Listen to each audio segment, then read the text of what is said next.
también todos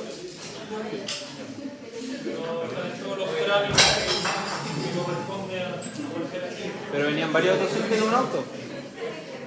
Tenía que la doctora Andrea Galdame y la doctora Valentina. Por eso no llegaron aquí. Entonces vamos a adelantar un tema que es el último en relación a ontología restauradora propiamente tal, que son dos clases, principalmente una de diagnóstico de lesiones cervicales, como es el enfoque actual en relación al manejo de este tipo de lesiones, cómo diagnosticarlas, cuáles son los orígenes, ¿cierto? Para que ustedes tengan también más claridad al momento de presentar fichas y se vean enfrentados a diagnosticar este tipo de entidades patológicas, ¿ya? Y una segunda clase donde vamos a hablar probablemente de cómo es la técnica restauradora para este tipo de lesiones, ¿ya? Entonces vamos a partir de día con el diagnóstico propiamente tal.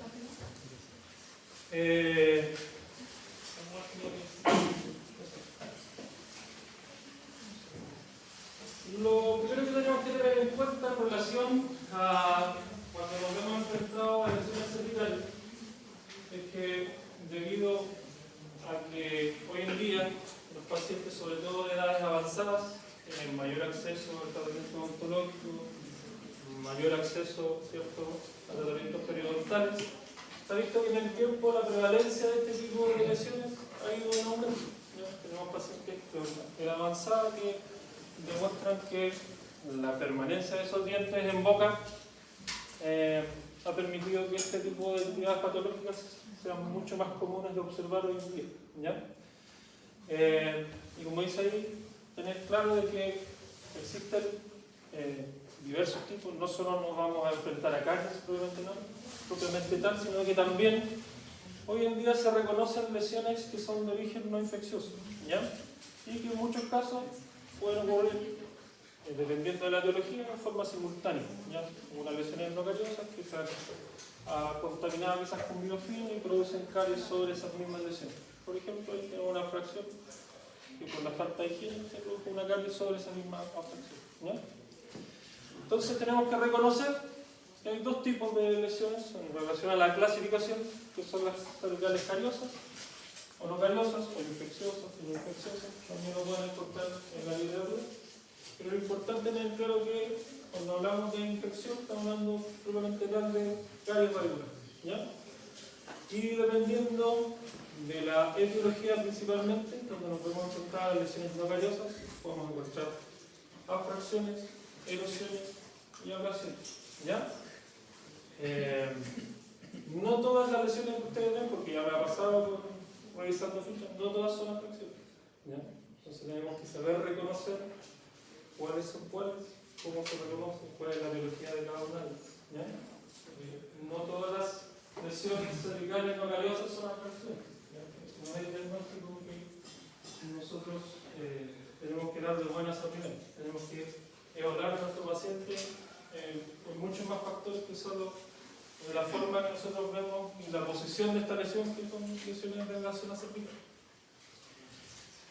Vamos a hablar en primer lugar de las caries radiculares, entendiendo que pueden ser lesiones tal como en cualquier tipo de lesión de caries, pueden ser reveladas o no reveladas, dependiendo del avance y la progresión que han tenido este tipo de lesiones en el tiempo, sobre todo el manejo del biofilm, la presencia de zonas retentivas que acumulan este biofilm y permitan que la progresión y el factor de desmineralización y remineralización que la misma sativa nos permite, ha perdido este equilibrio, ¿cierto? Y se genera esta liquidez que nosotros sabemos que es el proceso de caries, ¿ya?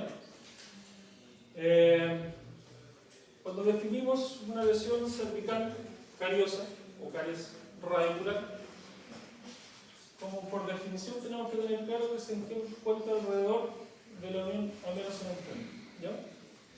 Y generalmente no incluye el esmalte que está adyacente a esta lesión, ¿ya? Entonces están estas zonas que están en la unión donde se separa el esmalte y el centro, ¿ya? Vamos a ver algunas características clínicas que son generales, como la pérdida del color. Vamos a ver una superficie más suave, sabes que van a tocar con la zona y no va a estar duro eso, sino que va a estar más bien reblandecido, ¿ya? no vamos a lograr definir bien desde dónde comienza hasta dónde termina, ¿ya? Y como dice ahí, involucra el cemento y la dentina subyacente, ¿ya? ¿Qué problema nos trae eso? Al ser el cemento y la dentina sustratos que son menos mineralizados que el esmalte, ¿cierto? Siempre va a haber una mayor susceptibilidad a la progresión y una progresión mucho más rápida, ¿ya? En el tiempo. Por ende, generalmente este tipo de lesiones cervicales, que son de origen infeccioso, van a avanzar mucho más rápido que una caries en cualquier otra superficie del cuerpo. Lo que se ha reportado hoy en día es que la prevalencia es alta, en más del 40%, hasta el 78%, sobre todo en adultos mayores. Por ende, hoy en día que ustedes cada vez más van a ver pacientes en edades avanzadas, el diagnóstico certero, sobre todo en este tipo de superficies, para evaluar posibles procesos de caries activos, es importante que lo tengan claro al momento de hacer su doctorado. Como dice ahí, en mayor medida va a estar relacionado a la presencia de lesiones gingivares. Se habla que un porcentaje menor, entre el 10 y el 20%, se va a encontrar subgingivalmente, pero en lo general ustedes van a ver una recesión asociada a esta caries radicular, y esta recesión básicamente porque va a permitir que el biofilm se acumule en esa zona, ¿ya? En esa zona del cemento radicular, ¿ya? Por supuesto, como toda enfermedad de origen infecciosa en los dientes, es de origen multifactorial, eso ya lo conocemos en una de nuestras clases de cariología en tercer año, y va a envolver este ciclo de demineralización, a base de carbonatos fermentables, las bacterias que generan estos ácidos, ¿cierto?, que permiten la demineralización, y por supuesto factores que están asociados a nuestro paciente, ¿ya? O al diente propiamente tal.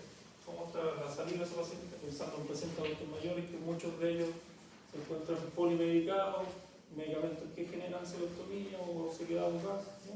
Entonces todo eso tenemos que considerarlo. Por supuesto la higiene, pacientes adultos mayores que les cuesta cepillarse, ya han perdido motricidad fina, también se va a ver en muchos casos presente en las caries radiculares. Y por supuesto las enfermedades sistémicas e inmunes que van a permitir que esta colonización bacteriana sea mucho más frecuente, mucho más agresiva en algunos casos, ¿no? Hasta aquí, ¿todo claro? Entonces, una entidad de caries radicular la vamos a tratar igual que una caries en cualquier superficie. Tiene los mismos factores etiológicos, el mismo progreso, etc. ¿Cuáles son los factores de riesgo para observar este tipo de lesiones? En primer lugar, ya lo hemos hablado, personas adultos mayores, ¿ya? Por todo lo que ya hemos explicado. El bajo nivel socioeconómico, como también en la caries, como en forma general, va a ser siempre un factor de riesgo por mal acceso, ¿cierto?, a la elección, o bajo conocimiento en relación a qué son las caries, ¿cierto? Se ha visto también que el tabaquismo es parte importante de la progresión de este tipo de lesiones. Vamos a ver pacientes que con el tiempo, al tener remenencia de sus dientes y pérdida del nivel de inserción en el tiempo, vamos a ver mayor cantidad de recesiones gingivales, y ya vimos que este tipo de lesiones se va a dar más en este tipo de zonas con recesiones gingivales. Y por supuesto la higiene como factor transversal a cualquier tipo de lesión cariosa que existe, puede existir en algún tipo de paciente, ¿ya? Esto es un esquema que muestra cómo es el proceso. Realmente, si lo llevamos al conocimiento general, es lo mismo que se produce en cualquier superficie, ¿cierto? Esta colonización bacteriana con un sustrato de por medio, que esto va a generar la demineralización, luego la reorganización, y esa pérdida de ese equilibrio va a generar la ruptura, ¿cierto?, de los sustratos dentales, que va a permitir la progresión de este tipo de lesiones en el tiempo, ¿ya?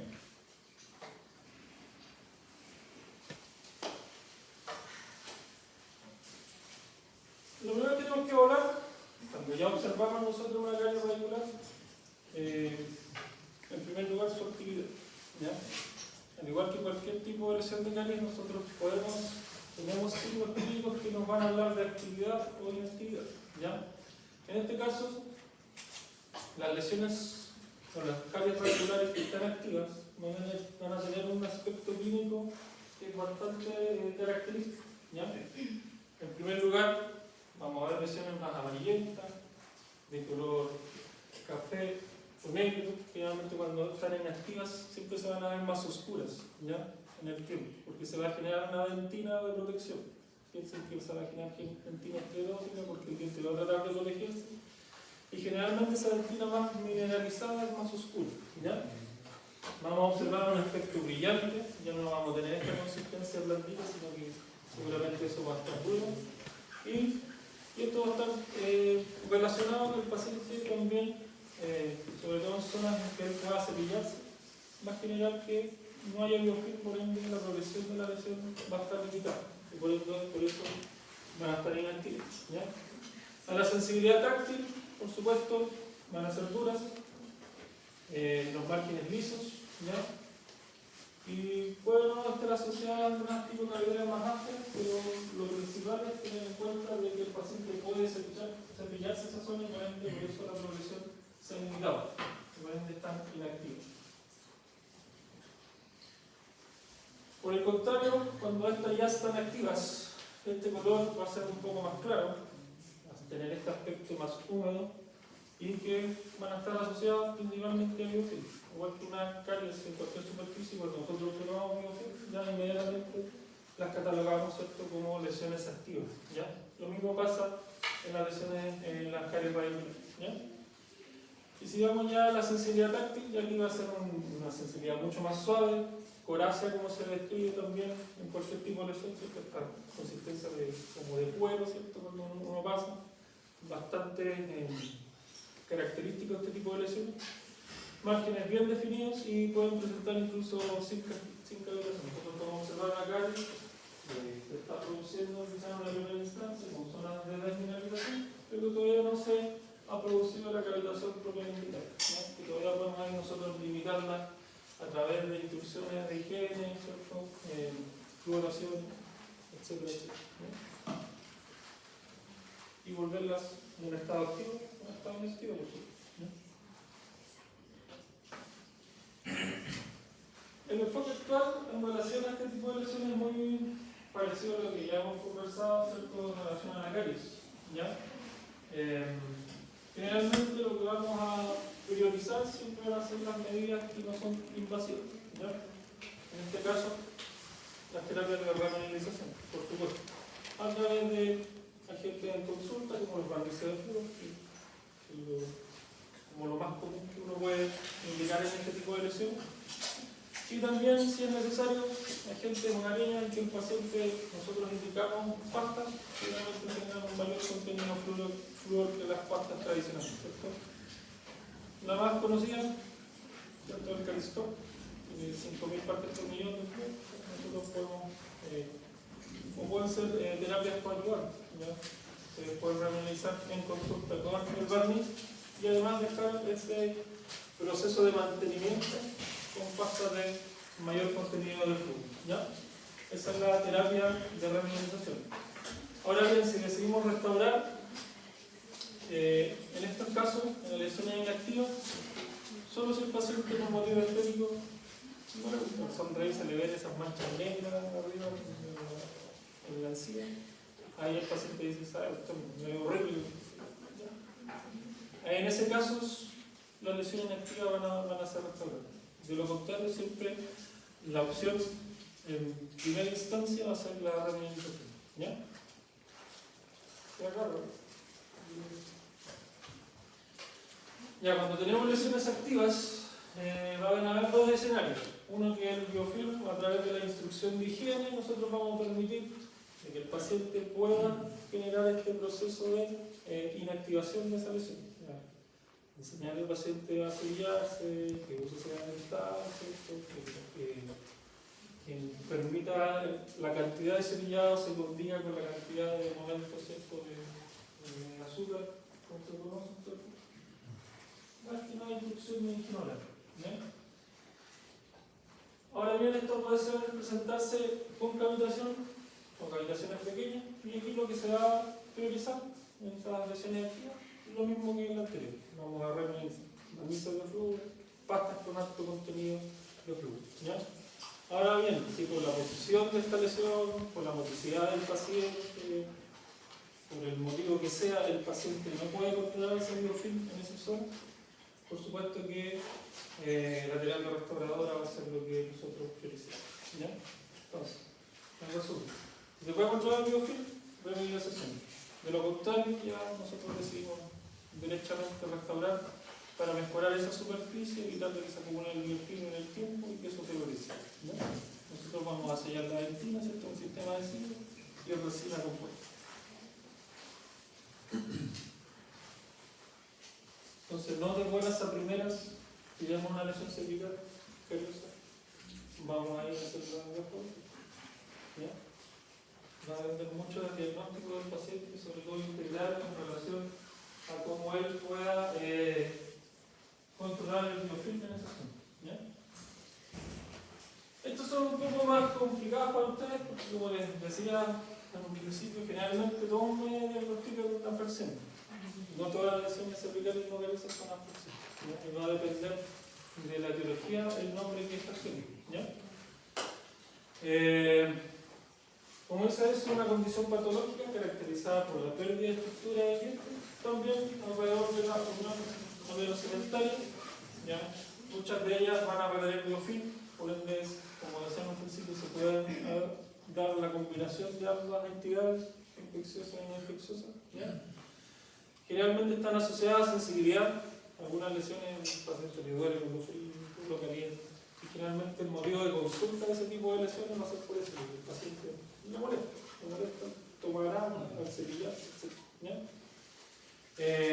Dependiendo de la cantidad de tejido perdido, si es muy extenso, a veces incluso hay alteraciones en la vialidad bucal por la cercanía, ¿cierto?, a esta zona y por el poco tejido que hay desde la superficie hasta la pulpa en este caso. ¿Ya? Y por supuesto también la consulta en muchos casos va a ser por estéril. Pacientes con lesiones cervicales demasiado extensas que igualmente al sonreír al paciente se le ve un corte en la zona cervical y el paciente consulta por eso. ¿Ya? Lo importante es tener claro que luego de la caries, este tipo de lesiones son los que más van a requerir restauración. ¿Ya? Hay dientes, por supuesto, que no han sido tratados con anterioridad. Este es un caso mío, una paciente que yo con eso. ¿Qué tipo de lesión? Creo que fue una combinación de una fracción que desde el fondo hay una caries, que la paciente que gustaba seguirse en esa zona y pudimos aislar bien estos clavos que son retractores y pudimos hacer la restauración sin mayor problema. Entonces, bueno, el resultado que a veces se puede incrementar bien, el control del biofilm en esa zona y los controles se han visto bastante bien.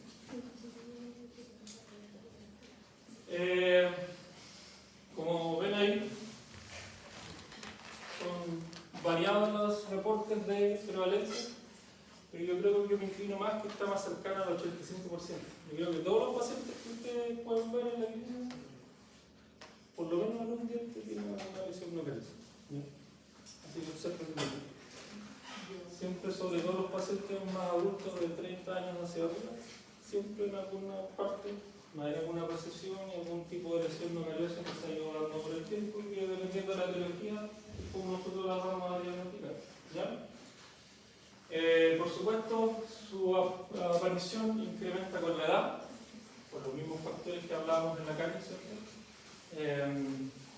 Y van a estar expuestas sobre todo en las superficies más susceptibles, ¿ya?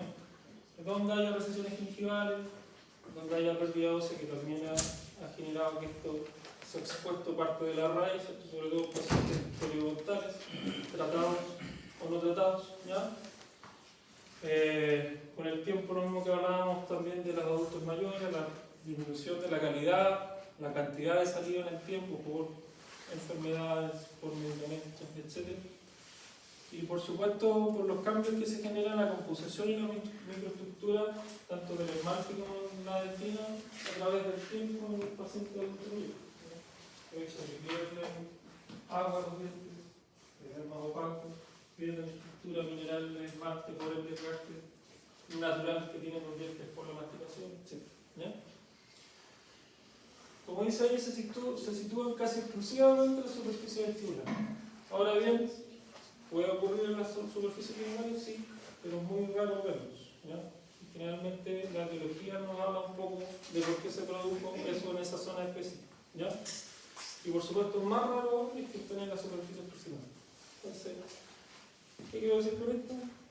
Cuando nosotros vamos a evaluar un diente, siempre mirar caras vestibulares, zonas cervicales de los dientes y ver qué tipo de lesión se puede estar formando ahí. ¿Ya? Importante también es saber que la presencia de este tipo de lesiones cervicales no callosas se van a dar más en incisivos y en premolares, en un 70%, pero igual podemos encontrar a nivel de molares, más comúnmente que superior más que inferior. Y aquí es donde se pierden un poco ustedes. ¿Ya? Existen de tres tipos que van a estar ligadas a distintas etiologías. ¿Ya? Es así como la evidencia actual lo que nos comunica es que este tipo de lesiones, por supuesto, son multifactoriales en la mayoría de los casos. ¿Ya? Hay una combinación de factores que han llevado a que estas lesiones aparezcan en el tiempo y que tengan sus características propias, ¿ya? Y que puedan ser reconocidas unas de otras, o bien podemos observar la combinación de dos o más lesiones cervicales de distinta etiología, ¿ya? Y su apariencia clínica va a variar, como les decía, en relación a cómo son producidos. En primer lugar, tenemos factores químicos. ¿Qué puede ser? ¿A qué se le ocurre? ¿Qué puede generar un factor químico que pueda generar una lesión cervical? La alimentación ácida, algunos medicamentos, etc. Me veo algunos pacientes que son como adictos a la vitamina C. Súper ácida ahí. De repente llega el contenedor y hay que hacer también esa pesquisa de qué es lo que él consume de comida. Quizás eso es lo más difícil de que el paciente relacione las cosas que él come con las cosas que le están pasando en el entorno. Digo, pacientes que de chico agarran el limón, partían el diente y empiezan a comer. Todos los dientes anteriores, todo desmineralizado. ¿Ya? Creo que delante vimos hay una ficha. Y justamente era una lesión, hicimos la consulta a la paciente, claro, le comía limón así de la fruta. Desgastado la zona de fruta. 2-1-1-1. Por fricción, ¿qué factor nos puede permitir por fricción que se genere la lesión? Resfriado traumático principalmente. ¿Algún mal hábito puede ser?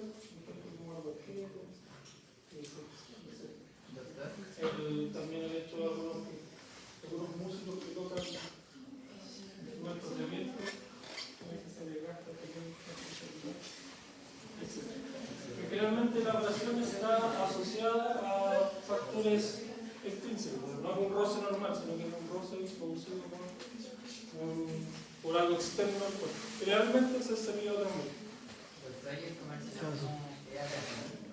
En el comercial generalmente lo que va a crear es atracción, no son actividades cervicales, sino que los bordes incisales, igual por un factor externo, atrición, una entidad distinta. Y por supuesto el estrés cruzal también está considerado hoy en día como causa de lesiones cervicales moraliosas y ahí recién vemos la afección. Entonces no todas son afecciones, por supuesto. Entonces va a depender mucho de nuestra anamnesis, de cómo nosotros vamos a diagnosticar este tipo de lesiones. ¿No? Entonces es importante preguntar qué consume el paciente. Y si ya vemos algún tipo de lesión, ¿qué consume el paciente? Ya. Come mucho limón, ensaladas con mucho vinagre, mucho aliño. Y también está de nosotros pesquisar eso y darle una consejo también en relación a dejar de esos malos hábitos, ¿no? Ya es más difícil cuando es por una entidad patológica y son ácidos intrínseco. Reflujo, por ejemplo. Ahí ya tenemos que hacer la derivación. Vómitos, enfermedades de desórdenes alimenticios. E incluso más complejo porque ya entramos a la salud mental del paciente. Y nosotros podemos diagnosticar ese tipo de entidades que quizá el paciente no está tratado, no ha consultado y lo tiene muy escondido. Nosotros viendo sus dientes ya sabemos que un paciente probablemente tiene algún tipo de desorden alimenticio. Entonces está de nosotros comunicarle de cómo estos desórdenes alimenticios están afectando su salud oral, ¿ya? Y recomendar, por supuesto, la atención dentro de profesionales de salud mental. Eso es parte también del diagnóstico. Claro hasta aquí. Entonces son multifactoriales, se pueden dar en combinación, pero en general los factores químicos, ganadería de erosiones, los factores de fricción a las abrasiones y el estreo cruzado a las fracciones. ¿Cómo se puede dar estreo cruzado? Bruxismo. Bruxismo. Bien. ¿Qué más? Sobre todo en el sector posterior. ¿Sí? ¿Por qué es importante hacer las evaluaciones de las guías y canina? La oclusión como tal puede generar fuerzas de torsión en esa zona. ¿Ya? Por ejemplo, un paciente bruxómano que ha perdido su guía canina y empieza a hacer las guías con los sectores más posteriores y empiezan a formar abstracciones de zona cerebral. Y en el caso, creo que por ejemplo una persona que se alimenta con cosas muy crocantes, como siempre las cosas muy crocantes, yo trato de contraindicarlas al paciente por lo mismo. Porque genera una masticación mucho más horizontal. Y eso también genera fuerzas. Siempre tengan en mente que las fuerzas laterales son las que peor le hacen a los dientes, porque los dientes están diseñados para recibir fuerzas verticales. Cuando ya estas fuerzas empiezan a generar torsión por fuerzas laterales, ya sea porque la pérdida de alguna guía, porque el paciente tiene alguna mala oclusión, ha perdido dientes, etcétera, etcétera, eso va a llevar inevitablemente a la formación de algún tipo de lesión cervical no valiosa que está asociada a ese estrés oclusal. ¿Ya? Bien, vamos al diagnóstico diferencial. ¿Cómo la vamos a diferenciar una de otras clínicamente? Cuando hablamos de erosión, entonces hablamos de lesiones generadas por factores intrínsecos, extrínsecos, que están asociadas a un agente químico. Ya sabemos, hacemos el vómito, las comidas del paciente, etcétera, etcétera, medicamentos, como decía su doctor. ¿Ya? Lo importante es saber que cuando nosotros veamos erosiones, esto es lo más importante. Los márgenes que nosotros vamos a ver de esa lesión, la verdad es que no van a estar bien definidos. Se fijan que no existe como una diferencia de dónde empieza y de dónde termina. ¿Ya? Generalmente los márgenes que están alrededor de sobre el esmalte van a estar totalmente lisos. ¿Ya? Fíjate que esto es como una dilución de un mineral que se dio por parte de un agente químico. Entonces empieza a formar este tipo de lagunillas, ¿cierto? En formas cóncavas en la zona cercanas a la encía. ¿Ya? Como dice ahí, los pacientes jóvenes generalmente se observan en el borde del esmalte cervical, todavía conservan esmalte. ¿Ya? Entonces, cuando nosotros nos hemos encontrado una lesión cervical, cuando tiene márgenes definidos, de esta forma más bien cóncava, ¿cierto? Y todavía el esmalte que está alrededor de eso se ve liso, ¿ya? Lo más probable es que eso sea por un agente químico. ¿Ya? Y tenemos que hacer la pesquisa de qué agente químico puede ser, para nosotros comunicar al paciente cuál es la causa y si se puede revertir la causa.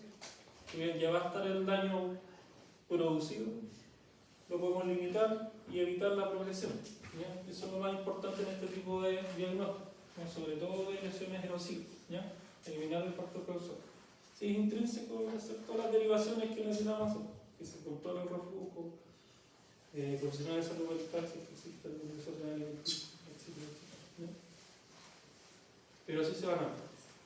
Cuando hablamos ya de oración, generalmente van a ser pacientes que tienen cepillos muy duros o tienen cepillos normales, pero le ponen mucha potencia al cepillado traumático. Aquí sí vamos a ver un desgaste por roce.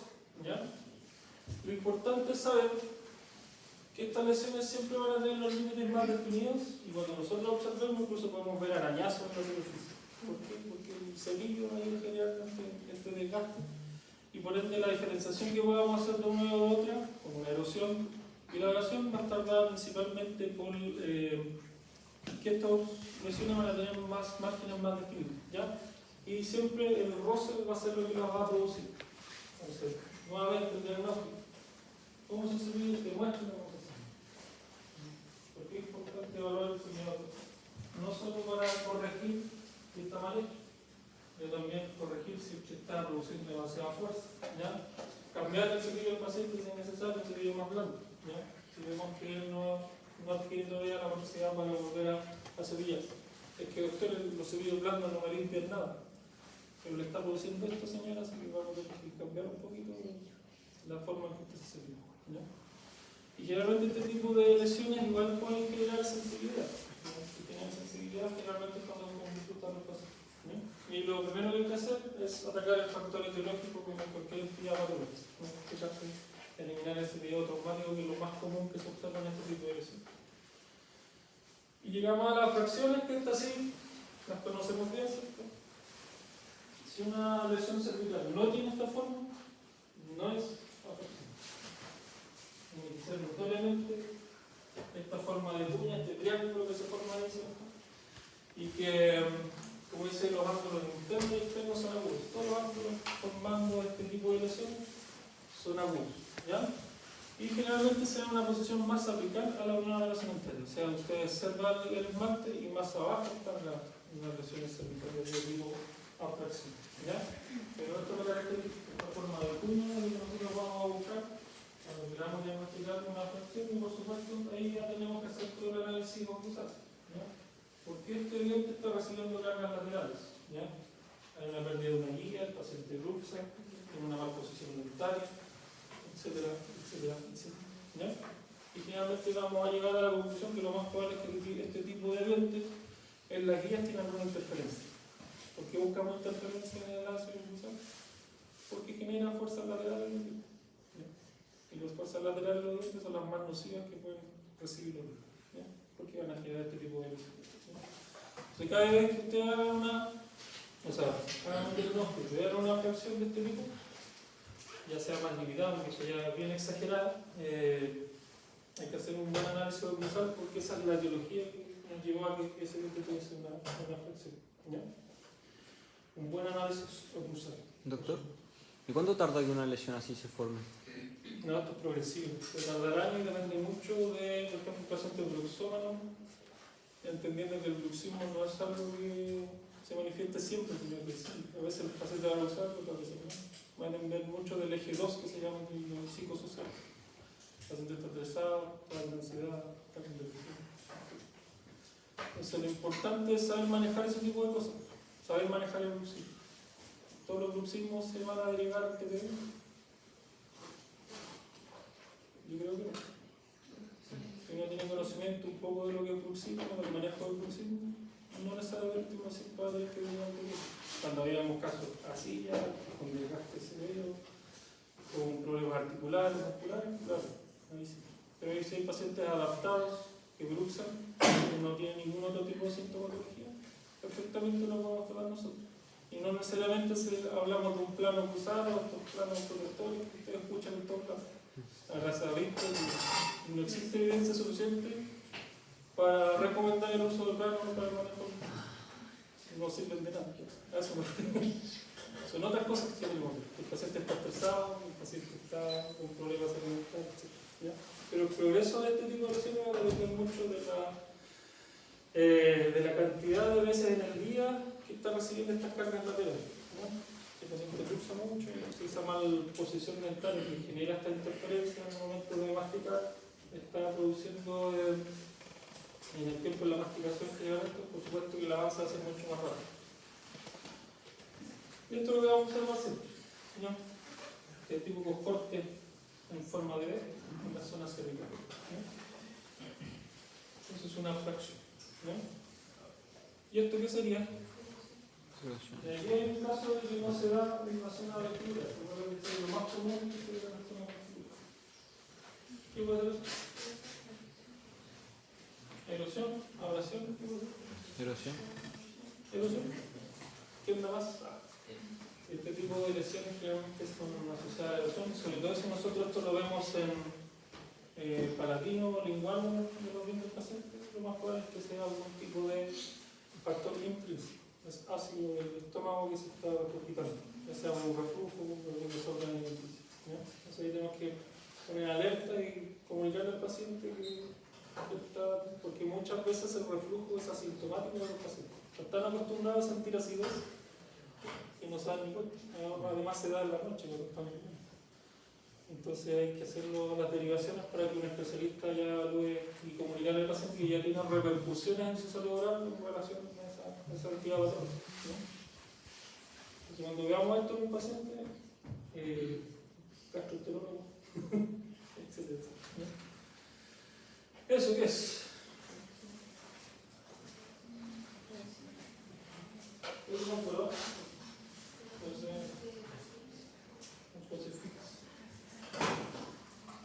Igual es una fracción. Seguramente que hay una. ¿Te fijas hasta dónde llega este central? ¿Cuánto cubre del diente inferior? ¿Cuánto sería una verbal ahí de unos 5?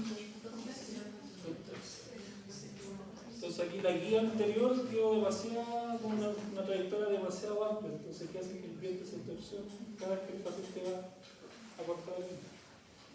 Fuerza lateral a flexionar. Y aquí lo que conversamos, la combinación de cosas. Tenemos afracción, abrasión, combinada en una sola actividad. Entonces tenemos pacientes que seguramente tienen un factor cruzado, pero además se cepilla muy fuerte. Entonces tenemos estos arañazos dentro de la, y además tenemos esta forma de cuña que es una combinación de ambos factores heterogéneos. Igual lo importante, vuelvo a recalcar, es saber cuál es el factor que va a generar este tipo de lesiones para nosotros llegar a este tipo de diagnóstico. Lo mismo acá. ¿Qué vemos? Erosión. ¿Ya? Bien. Igual a la erosión. Una combinación de ambos. Lo más probable es que el paciente tenga reflujo, pero además es el mismo. Tenemos ahí ciertas zonas de erosión y las de erosión. Seguramente también podrá tener una combinación de trauma. Unido todo esto se puede dar de forma combinada, lo importante es saber por qué. ¿Ya? Y tener la claridad para nosotros hacer la derivación de este instrumento o el enfoque de cada vez del instrumento. Por supuesto, lo más importante aquí es la anamnesis, el examen clínico, ¿ya? Porque nosotros tenemos que pesquisar los factores etiológicos, ¿ya? Lo conversamos bien.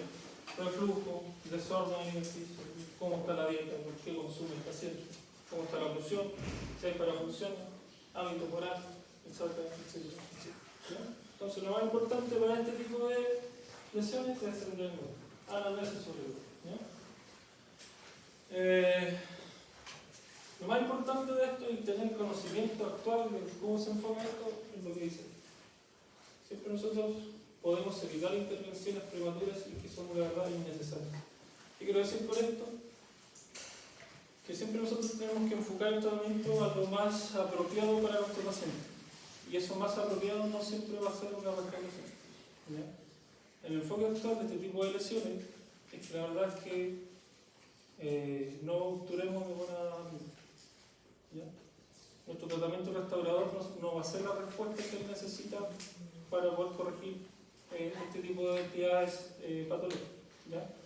Si no corregimos primero la etiología, lo más probable es que esa restauración va a volar a los meses. ¿Ya? Y no siempre la restauración va a ser la respuesta para este paciente. ¿Ya? ¿Qué alternativas terapéuticas propone hoy en día la literatura? La verdad es que no me lo mismo así la posible. En general,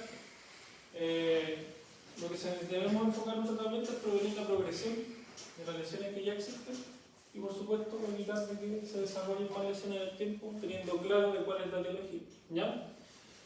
Con esto nosotros vamos a asegurar la longevidad de las lesiones y ya restauradas. Si ya nos llega un paciente ya restaurado, también entra dentro de este pesquisa etiológica.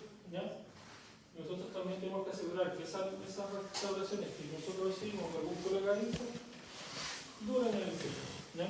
Entonces va a depender de la teoría general lo que más vamos a hacer van a ser asesoramiento del cambio de hábitos, en la dieta, ¿cierto? La técnica de cepillado, protectores nocturnos si son indicados, ¿ya? Hay algunos que incluso con chicle exhibitor para mejorar el flujo salival, se puede también interconsultas médicas si son necesarias, etcétera, etcétera. No sé cómo ir la hora.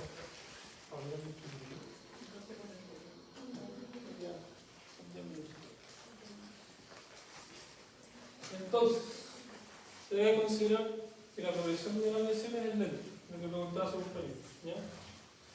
Con una lesión cervical numerosa, la progresión va a ser lenta, como lo repito, depende de la etiología, ¿ya? Va a depender de la severidad de la lesión que ya está presente, la edad del paciente, cuál es el factor etiológico, si hay factores de riesgo concomitantes, ¿ya? Y lo importante es que siempre en este tipo de pacientes hagamos controles, ¿ya? Por lo general, controles cada un año, que se puede indicar sin necesidad de hacer nada, solo controlar y evaluar la progresión. Y ahora bien, vemos que la progresión ha sido mucha de un año para otro y hay la opción de restaurar entra dentro de las posibilidades terapéuticas, ¿ya? Por supuesto, los pacientes que están expuestos a ácido intrínseco, esto nos muestra la progresión más rápida, ¿ya?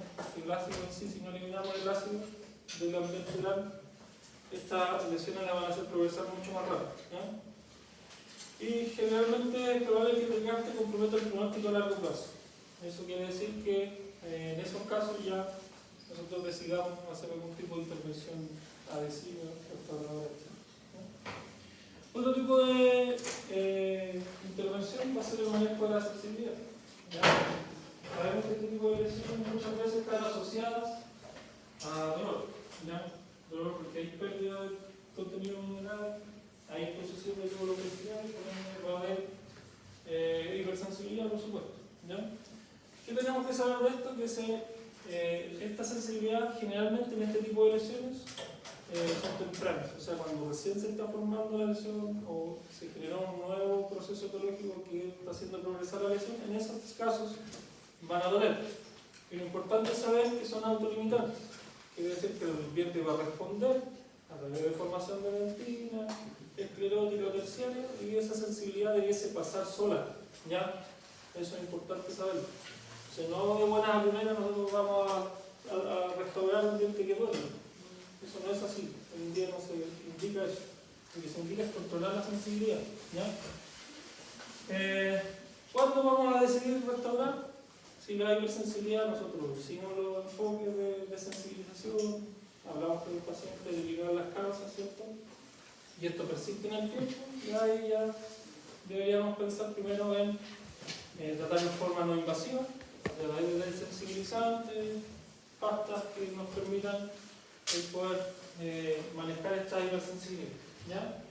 Y una de las más conocidas son las que están ahí, pastas, enjuagues, ¿cierto? Principalmente. Lo importante es saber que existen formas de controlar la hipersensibilidad que no son invasivas, ¿ya? No necesariamente debemos obturar el celular, ¿ya? Primero tenemos el nitrato de potasio, que generalmente son las pastas que traemos acá, precipitados de proteínas, obliteración de grupos musculares, etc. Todo eso lo podemos hacer en consulta, bien, reservar algún tipo de pasta para controlar este tipo de hipersensibilidad, ¿ya? Tenemos que ser bien claros en el paciente que esto no va a ser una solución instantánea, ¿ya? El periodo de evaluación de este tipo de pastas generalmente es por lo menos un mes, ¿ya? Lo que yo hago generalmente cuando me llega un paciente con sensibilidad, le receto una pasta y lo controlo cada 15 días. Jugamos con la pasta, no ocupamos, no ocupamos, etc. A los 30 días recién tomo una decisión si que vamos a seguir con la pasta o vamos a aplicar algo directamente en la consulta, que puede ser un desensibilizante que viene en alta concentración y lo vamos a aplicar directamente, o bien hacer un sellado dentinal inmediato con un sistema de adhesivo, ojalá de autogrado. ¿Para qué? Para sellar los tubos. Si tú haces una buena técnica adhesiva, polimerizas bien, sellar los tubos y la sensibilidad pasa. ¿ya? Esto después de darse la vuelta primero con los sistemas bancarios, pastas de sensibilización. ¿Ya? Ah, pero no es como hacer una restauración, solamente aplicar el sistema de Y SIF. se irá a la destino, una vez ahí. Y después lo controla el electro, ¿ya? Y bueno, existen estos que son a base de fosfato de calcio y otro tipo de identidad que no se los voy a pasar porque la verdad, o sea, los pueden adquirir ustedes cuando sean profesionales, tener la consulta, tratar sensibilidad con esto, son bastante simples de utilizar. Son casi como barnices o pastas que se colocan ahí y se dejan un tiro, ¿ya? Y los sistemas de ciclo, como decía, como para sellar el futuro dentinario a través de una hibridización de la dentina que está puesta. Generalmente la hipersensibilidad está asociada a la exposición de túbulos. Si hay túbulos expuestos, hay movimiento fluido y ese movimiento fluido que genera la sensibilidad al volumen. ¿Ya? Tenemos que sellarlo. Ya sea con pasta de sensibilizante y hay en segunda instancia con selladores como este o un sistema de adhesivo. ¿Cuándo vamos a decidir restaurar? Ahí están los tips claros. ¿Ya? Los que se fueron a salir. Entonces, cuando usted llegue con su ficha y le presente la ficha de su paciente y me diga voy a restaurar una lesión cervical, no me lo diga. Entonces, yo decía ya, ¿cuándo restaurar una lesión cervical? Ahí está listado. Primero, si hay una caries, por supuesto, asociada a esta lesión cervical, obviamente vamos a restaurar, porque está activa, por supuesto, cavitada, hay que restaurar. ¿Ya? Si las márgenes de la lesión han ubicado surgingidalmente, lo que impide que el paciente pueda limpiarse, por supuesto, ahí hay que restaurar sí o sí para eliminar esas zonas de acúmulo de placa bacteriana. ¿Ya? ¿Por qué? Porque aumenta el riesgo de caries y, por supuesto, el aumento del riesgo de enfermedad periodontal. Ya observamos que el paciente llegó muy tardíamente a nosotros a hacerse su diagnóstico. Tenemos pérdida extensa de estructura dentaria muy cercana, ¿cierto?, a la pulpa, ya con compromiso de la integridad del diente, muy cercana a la pulpa, o ya derechamente con pulpa expuesta, no hay nada que hacer. Hay que restaurar sí o sí. Lesiones muy grandes, está indicado sí o sí restaurar. ¿Ya? Como les decía, pues sensibilidad de entidades que ya están persistentes en el tiempo, no funcionó la pasta, no funcionó el sellado que hicimos en la tienda, ya así mejor poder sellar la zona y tratar de ayudar al paciente en relación a que incluso el certificado traumático que él pueda tener no limitamos en esa zona. ¿Ya? Cuando el diente pilar de prótesis, removido, hay un retenedor en ese diente, sí o sí vamos a tener que obturar porque ese retenedor va a estar constantemente generando zonas de fricción que vamos a tener que sellar para que no genere o no genere la progresión de esta lesión en el tiempo. Y como siempre, el factor estético es importante. El paciente le dice, doctor, no me gusta cómo se ve esta cosa. Aunque ustedes digan, no, se puede esperar, pero es que el sonreír se me ve feo. Ahí manda el paciente. Lo restauramos por un tema estético. Sobre todo estas lesiones que se forman en los cañinos, en lo que les mostraba al principio en la zona de los centrales. Tenemos que restaurar un tema estético del paciente. ¿Ya? Eso. ¿Dudas? La próxima clase conmigo, porque lo más probable es que el doctor Serrano ya va a hacer sus clases la próxima vez, va a ser sobre la restauración cervical, para que terminemos ya esta primera parte de todas las técnicas de restauración.